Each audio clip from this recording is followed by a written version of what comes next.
আসসালামু আলাইকুম, সবাই কেমন আছেন? আজকে আপনাগুলোকে লই আইছি নতুন একটা রান্নার ভিডিও। এই রান্নাটা করে যদি বাড়িতে খান তাহলে মাছ মাংসের আর দরকার হইবে না। এক পদ তরকারি দিয়েই পেট ভরে ভাত খাইয়া হেলাইতে পারবেন। তাই চলেন রান্নাটা শুরু করে দেই। প্রথমে চুলায় একটা ডেকচিতে পানি দিয়ে দিলাম। পানিটা ফোটার লগে লগে হলুদ, লবণ, আদা বাটা, রসুন বাটা দিয়ে এর মধ্যে দিয়ে দিলাম এই যে সয়াবিন। আজকের রেসিপিটা হয়েছে সয়াবিনের কোপ্তা।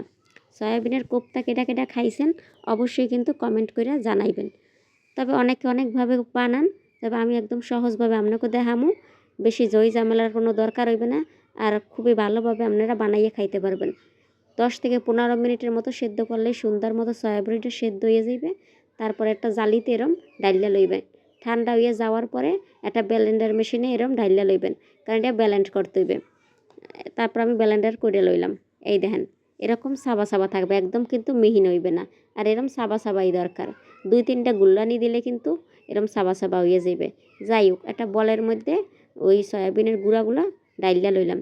তারপরে এর মধ্যে দিয়ে দিলাম আদা বাটা, রসুন বাটা, পেঁয়াজ কুচি, আর দিয়ে দিলাম অবশ্যই কিন্তু এখানে ডিম দিতে হইবে। লবণ দিয়ে দিলাম, জিরার গুঁড়া দিছি, আর ধনিয়ার গুঁড়া। আর অবশ্যই একটু ধনিয়া পাতা দিলে ভালো হইবে, এখন শীতের সময় তো ধনিয়া পাতা পাওয়াই যায়। আর 1 চামচ আটা।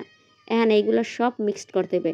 আপনারা চাইলে ডিম এখানে আরও একটা ব্যবহার করতে পারেন, তবে আপনারা আগে মাখাইয়ে তারপরে করবেন। একটা ডিমে কিন্তু এরকম সুন্দর মাহান্য হয়ে যাইবে। তারপর দিয়ে দিলাম কাঁচামরিচ কুচি। জালটা আপনাকে ইচ্ছা মতো দেবেন, চাইলে আরও বেশি কাঁচামরিচ দিতে পারেন। যাই হোক, আমার মাহান্য সুন্দর মতো হয়ে গেছে। চুলার কাছে আইয়ে পড়ছি, কড়াইতে দিয়ে দিলাম সয়াবিন তেল। সয়াবিন তেলটা গরম হয়ে যাওয়ার পরে এরকম বল বল করে আপনার এরকম ভাজতে দিয়ে দেবেন।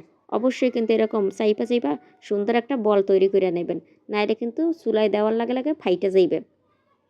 সুন্দর করে উল্টাইয়া পাল্টাইয়া কিন্তু কড়া করে একটা ভাজ্যা লইয়ে লইবেন সবগুলা। এই সয়াবিনের কোপ্তাগুলা কিন্তু আপনারা টমেটো সস দিয়েও গরম গরম খাইতে পারেন এরমভাবে। আর পোলাপানরেও দিয়ে দেখেন, হেরাও কিন্তু একদম ভালো মনে খাইয়া লাইবে। যদি কন এটা মাংস দিয়ে বানাইছেন, তবে দেখবেন কত মজা করে ওরা খাইয়া হেলায়। ওরা বুঝতেও পারবে না যে এটা মাংস নাকি সয়াবিন দিয়া আপনারা এরকম বানাইছেন। যাই হোক, কইতে কইতে আমার সয়াবিনের কোপ্তাগুলো সবগুলো ভাজা হয়ে গেছে। আর সুন্দর করে অবশ্যই আস্তে আস্তে করে উল্টাই পাল্টাই সুন্দর মতো ভাজ্যা লইবেন। তারপর ওই তেলের মধ্যেই পেঁয়াজ কুচি দিয়ে দিয়ে দিলাম রসুন কুচি, দিয়ে দিলাম লবণ, হলুদের গুঁড়া, আর একটু অবশ্যই মরিচের গুঁড়াও দিয়ে দিলাম। মশলাগুলো দিয়ে দেওয়ার পরে আবার একটু ধনিয়া গুঁড়াও দিয়ে দিছি। তারপর মশলাগুলো এখন ভালো করে আমি কষাইয়া লমো। মশলাটা যে সুন্দর মতো এরকম লাল লাল করে কষানো হয়ে যাবে, এর মধ্যে আমি কোপ্তাগুলো সব সাইডে দেবো। আমার কোপ্তাগুলো কিন্তু একটাও ভাঙবে না, কারণ মাহান্না কিন্তু সুন্দর হয়েছে, আর ভাজাটাও কিন্তু সুন্দর হয়েছে। সয়াবিনের কোপ্তাগুলো 5 মিনিটের মতো কষাইয়া এর মধ্যে অল্প একটু পানি দিয়ে দেবো। তাইলে কিন্তু সয়াবিনের কোপ্তাটা সুন্দর মতো রেডি হয়ে যাবে আমার। অবশ্যই কিন্তু আপনারা জানাইবেন সয়াবিনের কোপ্তা রান্নাটা আমার কেমন হলো। আর অবশ্যই কে কে এই সয়াবিনের কোপ্তা খাইছেন তাও কিন্তু কমেন্ট করে জানাইবেন। আমার এই সয়াবিনের কোপ্তার রান্না ভিডিওটা যদি আপনাদের ভালো লেগে থাকে, তাই অবশ্যই কিন্তু লাইক করবেন, কমেন্ট করবেন, আর শেয়ার করে দিয়েন। সবাই ভালো থাকেন।